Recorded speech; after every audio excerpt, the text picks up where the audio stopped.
ये समस्याओं की जड़ है। तो हमारे समस्याओं का समाधान करने के लिए ईवीएम हमें हटाना होगा और इसके विरोध में हम आने वाले दिनों में बहुत बड़ा जन आंदोलन करने वाले हैं। मनीषा वाल्मीकि रहे या कश्मीर की आशिफा रहे या महाराष्ट्र की हमारी प्रियंका भोतमांगे रहे, कंटिन्यू महिलाओं पर अत्याचार हो रहे हैं। नीट का मुद्दा है। आज 10-10 साल हमारे स्टूडेंट SC ST OBC के स्टूडेंट मेहनत ले रहे हैं, परिश्रम ले रहे हैं और ओपन कैटेगरी के लोग हैं, 4-4 लाख में उसके पेपर बिके गए। देश में इस वक्त कई ऐसे मुद्दे हैं जिस पर चर्चा करनी ज़रूरी है, ख़ास करके SC ST OBC माइनॉरिटी पर जिस तरीके से लगातार जुल्म की इंतहा हो रही है और महिलाओं को जिस तरीके से प्रताड़ित किया जा रहा है इस सरकार में 2014 के बाद से लगातार आप देख रहे हैं कि हर जगह पर देश के किसी भी कोने की अगर हम बात करें तो महिलाओं के ख़िलाफ़ और ख़ास करके वो महिला जो दबे कुचले समाज से आती हैं उनके साथ लगातार प्रताड़ना की जो घटना है वो बढ़ती चली जा रही है। इसी मुद्दे पर मेरे साथ बात करने के लिए मौजूद है यहाँ पर, सबसे पहले तो अपना परिचय दे दीजिए आप दर्शकों को एक बार।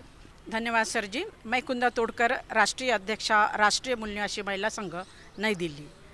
क्या कहना चाहेंगे आप जिस ढंग से जो है SC ST समाज की महिलाओं के साथ अत्याचार हुए हैं इस सरकार में, जब से सरकार बनी है और ये घटनाएं लगातार निरंतर जो है बढ़ती ही चली जाए?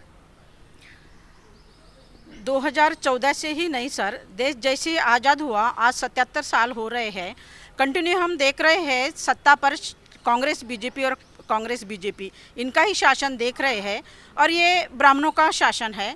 और इनके काल में हम देख रहे हैं कि महिलाओं पे अत्याचार बड़े पैमाने पे हो रहे हैं। महिलाओं पे जो अत्याचार हो रहे हैं उसकी कड़ी खंडित नहीं हो रही है। मनीषा वाल्मीकि रहे या कश्मीर की आशिफा रहे या महाराष्ट्र की हमारी प्रियंका भोतमांगे रहे, कंटिन्यू महिलाओं पे अत्याचार हो रहे हैं। अभी अभी की जो घटना मैं बताऊंगी कि आप सभी जानते हैं कि मणिपुर में 2 महिलाओं को वस्त्र उतार कर नंगा घुमाया गया। महिलाओं के साथ सबके सामने 200-300 भेड़ियों के झुंड ने सबके सामने बलात्कार किया। इस तरह से महिलाओं को अपमानित किया जा रहा है, तो ये बहुत दुखदायक घटना है। तो इसका विरोध करना बड़े पैमाने पे हम लोगों ने विरोध भी किया है।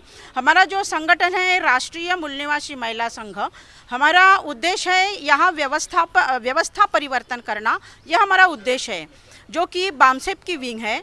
और बामसेप का अपना खुद का उद्देश्य भी नहीं है, जो हमारे संत महानायकों का उद्देश्य था कि व्यवस्था परिवर्तन, यहाँ विषमता पे आधारित, जाति व्यवस्था पे आधारित जो व्यवस्था बनी हुई है, आर्य लोग यानी ब्राह्मण लोगों ने निर्माण की है, इसे खत्म करके यहाँ बुद्धा की व्यवस्था, पारिकुपार लिंगों की व्यवस्था, समता, स्वतंत्रता, बंधुता और न्याय पर आधारित व्यवस्था निर्माण करना, ये हमारे संतों का, हमारे महानायकों का उद्देश्य था। वही उद्देश्य हमारे बामसेप का है, मदर ऑर्गेनाइजेशन का है और वही उद्देश्य राष्ट्रीय मूल निवासी महिला संघ का है और इस उद्देश्य के लिए हम काम करते हैं। अब बामसेप की जो है महिला मोर्चा के राष्ट्रीय अध्यक्ष हैं, इस नाते अब जो है इस सरकार को झुकाने के लिए और ख़ास तौर पर अपने समाज को और समाज की उन तमाम महिलाओं को इंसाफ दिलाने के लिए आप लोगों का जो कदम है आने वाले दिनों में क्या होगा?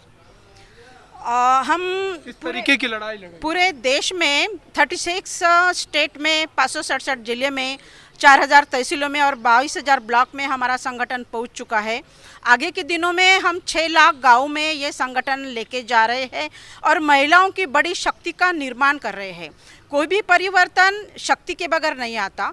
संगठन शक्ति का निर्माण करने के बाद हम ये परिवर्तन कर सकते हैं और ये हमारे दुनिया में ये कई उदाहरण है, कई देशों में क्रांति आई है, तो संगठन के बल पर ही क्रांति आई है। ये संगठन का हम शक्ति का निर्माण कर रहे हैं। आगे के दिनों में हम ये संगठन निर्माण करके सत्ता पर भी जाने का हम लोगों ने प्लान बना लिया है, जो कि बामसेप से निकलकर कुछ यानी बामसेप के जो पदाधिकारी थे उन्होंने बहुजन मुक्ति पार्टी की भी पहल की है, पॉलिटिकल विंग की भी पहल की है।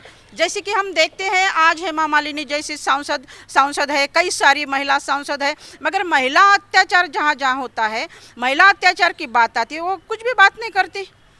मनीषा वाल्मीकि पर अत्याचार हुए थे और वहाँ से 60 किलोमीटर पर हेमा मालिनी रहती थी, मगर उसने बात नहीं की। तो हमारी महिला जब सांसद बनेगी, संसद में जाएंगी, कि तो हमारे महिलाओं के विरोध में जो ये अत्याचार की घटनाएं हो रही है इसके बारे में आवाज़ उठाएंगी, महिलाओं को न्याय दिलाएंगी।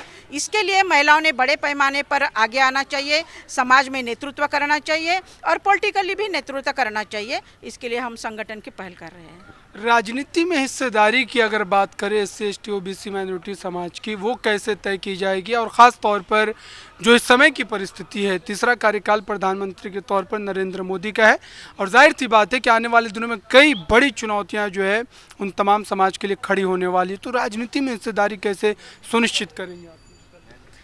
आने वाले जो विधानसभा है सर, तो विधानसभा में हम 50% आज महिला की संख्या है, तो ज़्यादा से ज़्यादा महिलाओं को हम उम्मीदवारी देंगे और महिलाओं को विधानसभा में भेजने की पहल करेंगे।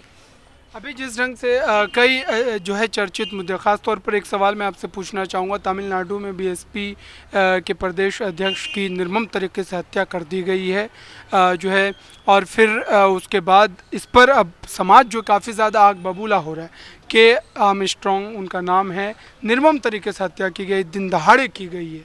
क्या कहना चाहिए सर? अत्याचार उन पर होता है जो शोषित होते हैं, जिनकी सत्ता होती है उन पर अत्याचार नहीं होते। इसलिए हम सत्ता में जाकर ही हमारे समस्याओं का समाधान करना चाहेंगे, तो इसी तरह से पहल करना चाहते हैं। चलिए, तो ये अपनी बातों को जो है पूरी तरीके से रख रही हैं, लेकिन एक सवाल आखिर में ये भी रहेगा कि अब जो है बामसेफ जैसा बड़ा संगठन जो कि हर मोर्चे पर जो है उस जो है दबे कुचले तबकों के लिए खड़ा रहा है, जिनके साथ लगातार हज़ारों हज़ार वर्षों से नाइंसाफ़ी हुई है, लेकिन अब जबकि एक मौका मिला है और सामाजिक नाते से अगर बात की जाए, राजनीतिक तौर पर बात की जाए, तो आप मजबूत हुए हैं। क्या इस लड़ाई को और ज़्यादा धार देने की ज़रूरत है? हाँ सर, धार देने की ज़रूरत है और आगे के दिनों में हम लोगों ने 6 लाख गांव में जाने का पूरा प्लान किया है और बूथ लेवल पर जाकर हम हमारा संगठन मजबूत कर रहे हैं। इसका पूरा प्लानिंग बन चुका है और कई सारे मुद्दे हैं, उस पर आंदोलन भी करने वाले हैं। जैसे कि नीट का मुद्दा है। आज 10-10 साल हमारे स्टूडेंट SC/ST OBC के स्टूडेंट मेहनत ले रहे हैं, परिश्रम ले रहे हैं और पढ़ाई जारी है उनकी। और इनके जो लोग हैं, जो ओपन कैटेगरी के लोग हैं, 4-4 लाख में उसके पेपर भी किए गए, तो ये कहाँ इंसाफ हो गया? तो इसके विरोध में भी बहुजन मुक्ति पार्टी के नेतृत्व में आंदोलन करने वाले हैं और उसको राष्ट्रीय मूल्यांशी महिला संघ का पूरा 701 रहेगा।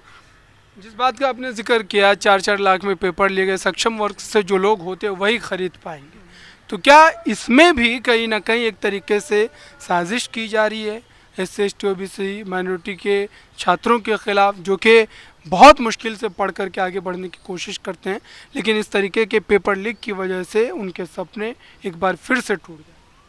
हाँ सर, SC/ST OBC के लड़कों के साथ बहुत बड़ी साजिश हो रही है। जैसे कि हमारे बच्चे UPSC क्वालिफाई करने के लिए 7-7, 8-8 साल लगा देते हैं, मगर बिरला की बेटी मॉडलिंग करती है और कमिश्नर लेवल पर उसको उन जो लिए गए हैं कमिश्नर लेवल पर, तो वो सभी ओपन कैटेगरी के हैं और उनका ना कुछ रिटर्न टेस्ट हुई, ना कुछ ओरल टेस्ट हुई, डायरेक्टली उनको लिया गया।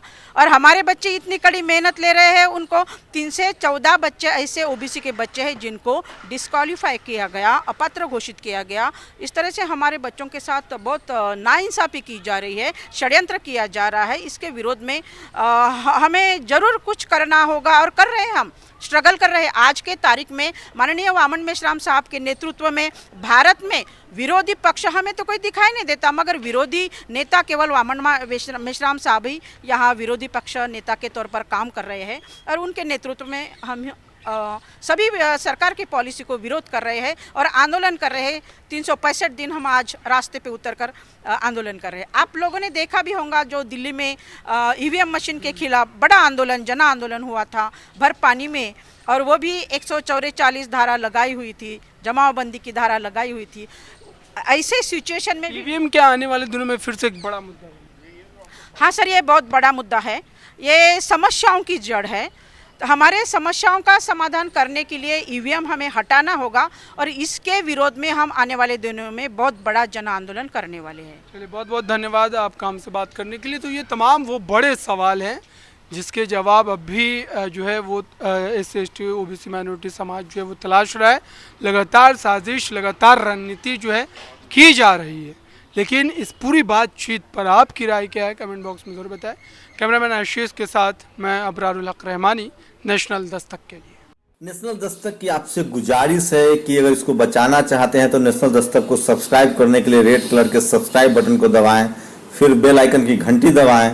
नेशनल दस्तक को बचाने के लिए बहुत ज़रूरी है कि हर खबर को शेयर करें, लाइक करें, कमेंट जरूर करें।